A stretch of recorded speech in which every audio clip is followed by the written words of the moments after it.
Next is the forward converter. Forward converter is the converter which is equivalent to a isolated buck actually, and the power transfer will happen when the switch is on, not like when switch is off, like unlike flyback converter.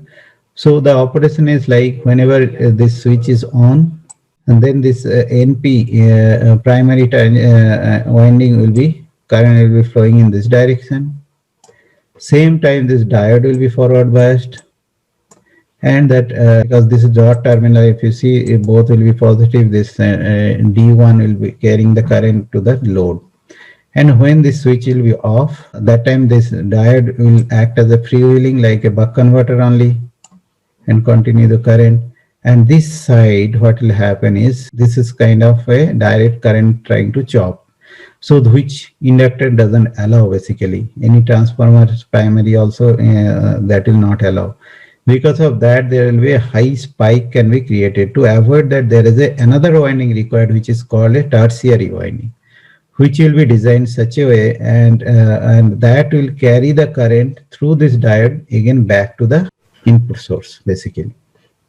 So this design of this winding also carefully to be done such a way that you have to transfer this all magnetizing current. This is the magnetizing current which is basically need to discharge during the off time.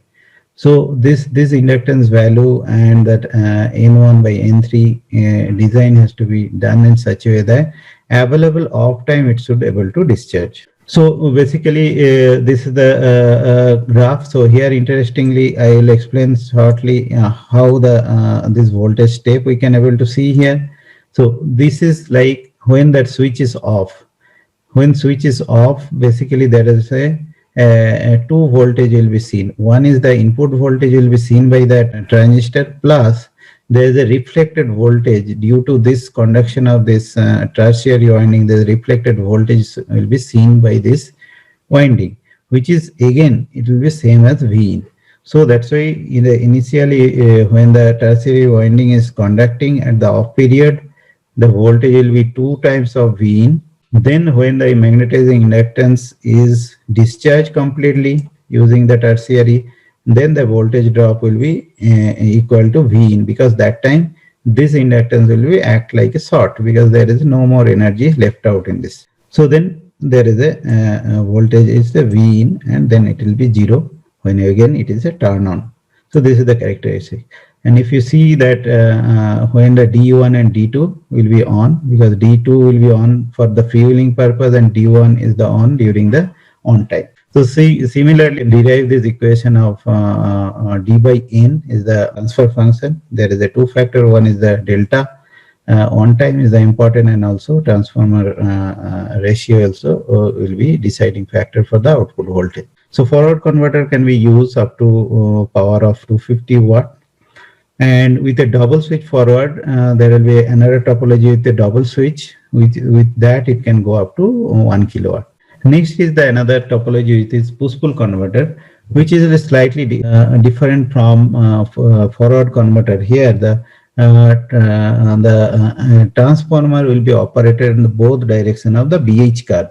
If you see in your curriculum, maybe BH curve you have seen. So there is a saturation region of that flux density versus that field strength curve. So we like to operate in a magnetic component, operate in a linear region, not in the saturation region. But forward converter operates in the positive direction, like in the if the curve is something like this. So forward converter operates in this region, basically in positive and zero, positive and zero, because magnetizing current is going to zero and positive like. But here we are trying to use that BH curve in the both the direction. So if this is, so we'll be operating in both. So utilization of magnetics is the much better.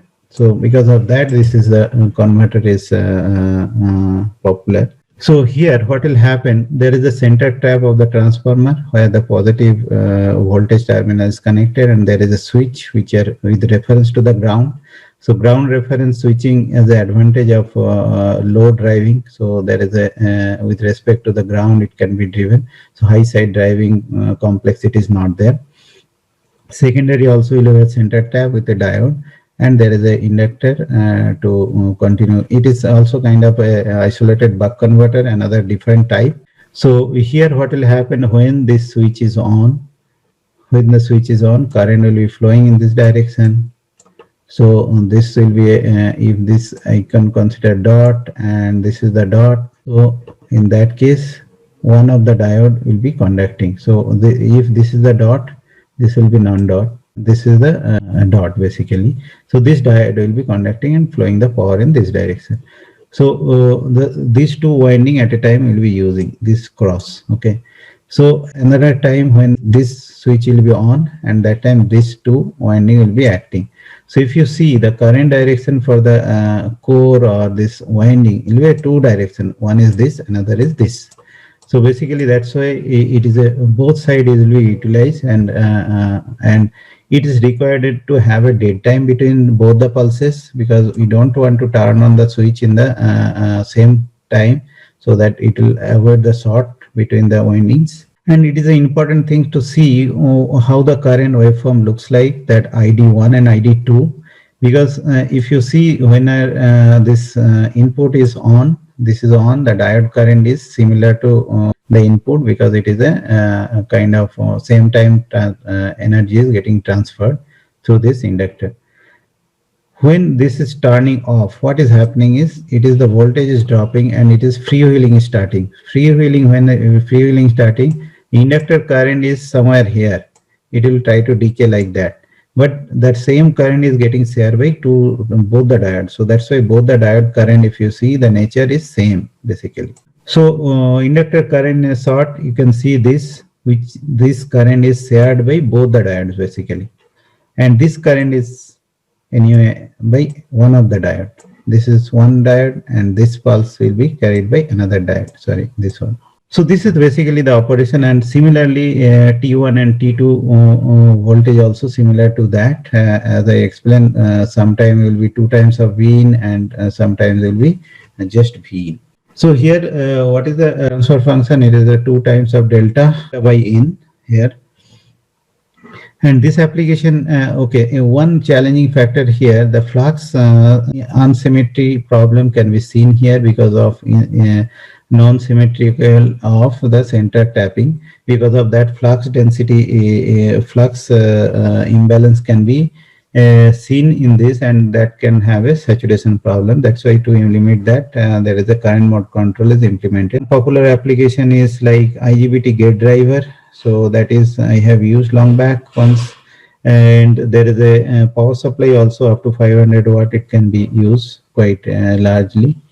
Then the half bridge converter. Half bridge converter is slightly similar to the push-pull converter. Here the center tap is center tap of the transformer is simplified using a two capacitor which are connected in series, and in a common point the transformer has taken care. So output input transfer function is like that. The 2 times is gone now, only delta by n. So this is output and the operation wise is almost similar. Actually, this is the application where here advantage of this converter is the transistor voltage. So seen during the off condition is just V in, not 2 times of V in. So that is the advantage of this converter. And if the input voltage is very high, say for example, we have an input voltage of 220 in our houses. So from there we want to draw a power supply of 500 watt. That kind of application, it will be better to use a half bridge, because the switch selection can be limited to around 250 volt. In case of push pull, it will be 500. So cost for the switch will be very high in that case. So those are the design parameters you should consider of selecting the power supply. So based on our requirement. So I'll go to the next one is the full bridge, where the capacitor is replaced by another 2 switch. So here the operation will be when T1 and T3 will be closed together. So current will be flow in this direction, and another time the these two switch will be on, the current will be flowing in this direction. So what will happen, this transformer will be seeing always two type of current. So one time it's like this, another time is like that. So basically here the transformer will be utilized for the both directions, so better utilization of transformer. So that is the reason this kind of converter can go up to 500 to 200 2000 watt. Okay, and it can have a kind of ZVS operation to have a zero voltage switching, because there is a diode and all. So zero voltage switching can be achieved. With that, efficiency will be increasing that, because the switching converter have a loss for switching loss and conduction loss. It will come in the case study. Now I'll come to the DC-DC converter control part. So essentially, there is a important thing is that output voltage is expected to be constant, whatever may be the load or line. Line means input voltage. If input voltage swing between the max to mean, but output should not be varied. So because of that reason, feedback control is very important for this power supply. So there are due to the temperature, humidity, and pressure, also sometimes the component has tolerance varies. Because of that, this closed loop control is very important to keep the output within the band of the expected voltage output. So there is two popular control methodology available today, which is voltage mode control and current mode control. So voltage mode control, what basically it does is it takes the feedback of output voltage, its reference with respect to the target voltage, and error is calculated, and that error is compared with a sawtooth, constant frequency sawtooth wave. It will be like this, and if the error voltage is high, the duty will be high, and the switching frequency of the duty cycle will be with respect to the same with the switching sawtooth waveform. So that pulse will be applied to the active switches like that, and that will control the output. So if the output voltage is going down because of load increases, then duty will be increased slightly to bring the output voltage to the original position. That is basically the control of this thing. So what is the limitation of voltage mode control? The limitation of voltage mode control is, like, if there is a change in the input voltage. So this is going to be a change in the input voltage. It can react to this input voltage changes when it will reflect to the output. Sometimes we can see that if output voltage is expected like that, there is a output is swing and then it coming back. So we don't expect this in our power supply. So that means there is a line regulation with respect to the change in the line. This is limited by the voltage mode control. So voltage mode control is not sufficient for line regulation.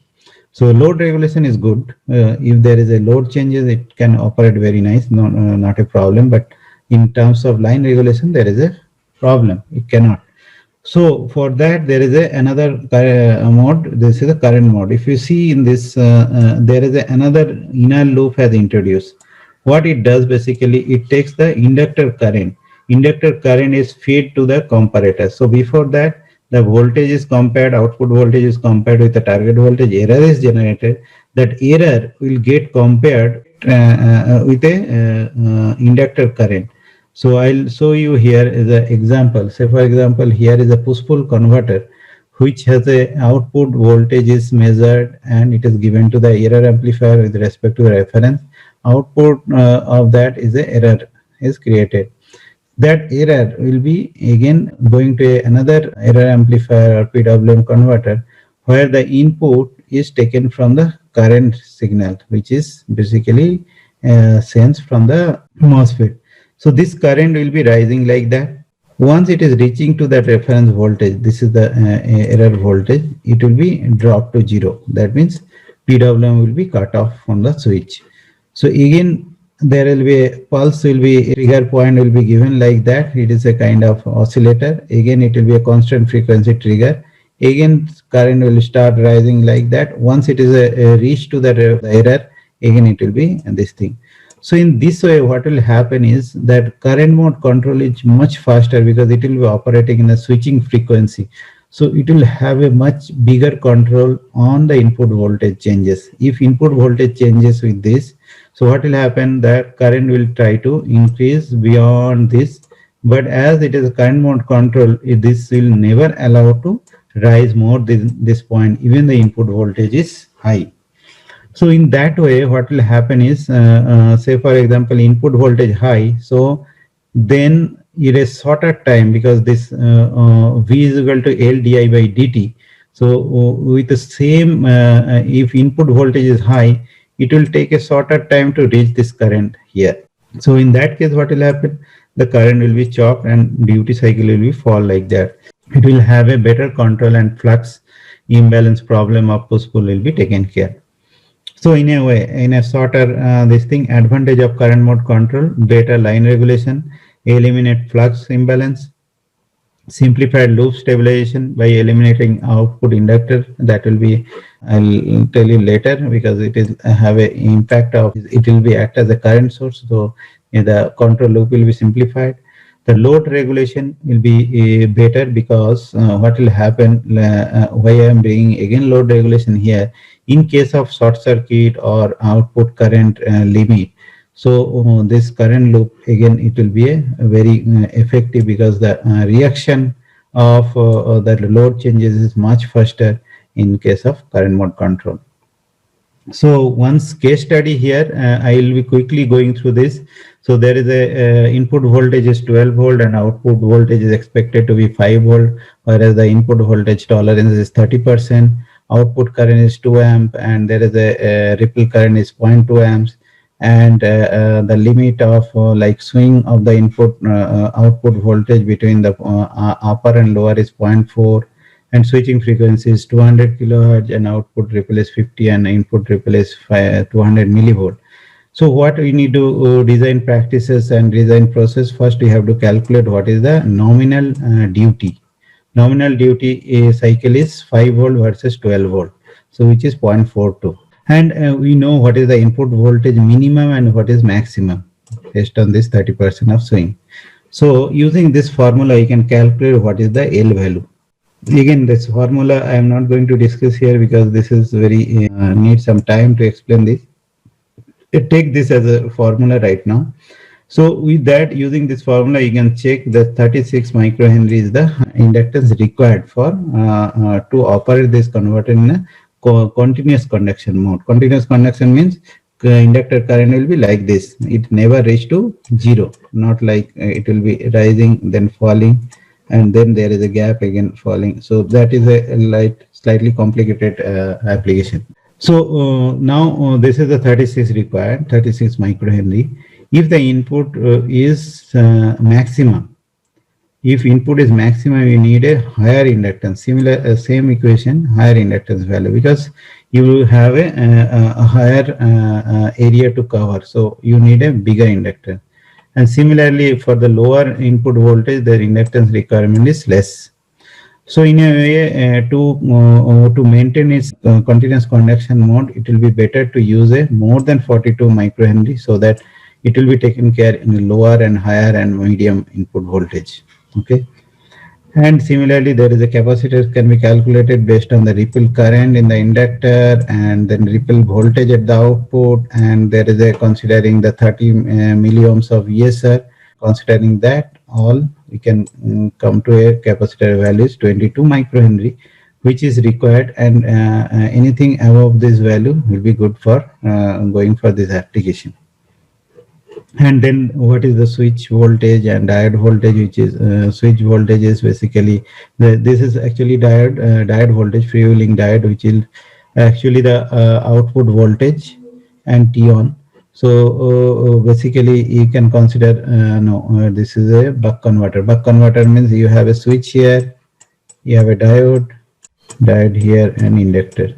So basically you have a kind of this is the freewheeling diode. So when the switch is on, the voltage seen by the diode is input voltage. So that's why the V in max is the 15.5, and the diode average voltage is 1 minus duty cycle times of output, which is 1.16.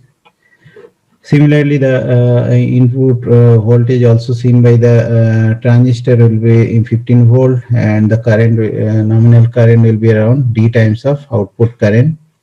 And it has a switching loss on the transistor, and there is a diode forward voltage drop is there. Because of that, average current times the voltage drop is coming as a lossy the power loss part.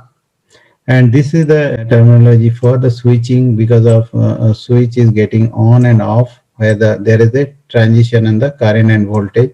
Because of leading edge and the trailing edge, there you have a two times of that similar loss. So basically this is a switching loss part, and this is a diode conduction part. There will be another is a switch, that MOSFET conduction loss with respect to RDS on. And there is some reverse recovery loss from the diode. So those are neglected in this particular one, but for high power design, those are contributing factor. So it is comes to around 2 watt. Okay, and yeah, so this is not end here. So you need to have, now inductance value. Now with respect to the selection of the core and all, you have to come to the inductor design with a suitable size, because you need to have a space constant and all. So next is the tools available today for circuit simulation. You can use LTSpice, OrCAD 9.1, MATLAB, Simulink. PCB design, yes, that is an important part of the power supply designer, like Cadence and Polygo, Altium, PCAD, and OrCAD are available. State-of-the-art technologies like full bridge ZVS, LLC resonance, and dual full bridge ZVS for high power and soft switching. LLC also a resonance switching, which is for low power application, but very high efficiency. Here the efficiency can go up to 98%. Dual active bridge is the kind of application where it is a grid tie application, where power will be the grid, like 230 volt will be used to charge the battery, and same converter is a bidirectional mode. It can be fed to the grid to power to the grid. So it is a bidirectional application. Planar transformer is for low profile design. SiC MOSFET is a popular today for high power application and high density power supplies. Yeah, this is the important part. How it looks like the career and job opportunity. I would recommend this is a solid career path, I would say, because now the renewable energy is like growing. Every government is pushing towards that. And then pushing towards the electric vehicle, motor control, and improved battery technology. All are towards complex designing of power electronics, DC-DC converters, and challenges are more. So I would say it is a solid career opportunities in this field. So many challenges to overcome, as I told, that fast charging, low profile power supply design, high efficiency with high reliability, and a power supply with minimum cooling requirements. Sometimes we don't have a fan cooling facilities. It will be compact, fully enclosed power supply requirement.